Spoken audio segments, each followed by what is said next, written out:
Today's topic of discussion cyclic adenosine monophosphate. What is CAMP? It acts as a secondary messenger. What is primary messenger? Primary மெசேஞ்சர்கிறது வந்து செல்லுக்கு வெளியில் இருந்து வரும் சிக்னலை வந்து அந்த receptor suppose this one is the cell அப்படின்னா செல்லுக்கு வெளியில இருந்து வரும் சிக்னல் வந்து இந்த ரெசிப்டார் கூட வந்து பைண்ட் ஆகும். பிரைமரி மெசேஞ்சர் வந்து டைரக்டாக செல்லுக்குள்ளே போக முடியாது.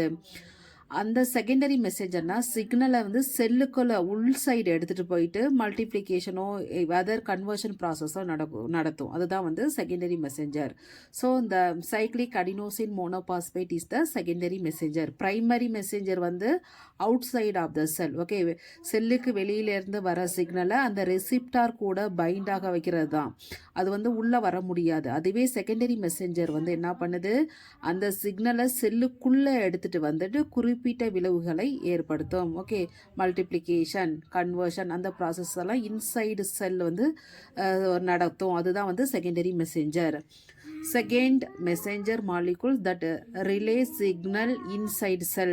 So this one activating protein kinase Ka, pKa, then regulating metabolism, glucose, muscle contraction, gene expression, immunity and neural function. So this is all about cyclic adenosine monophosphate. This one is the repeated short answer question. Thanks for watching.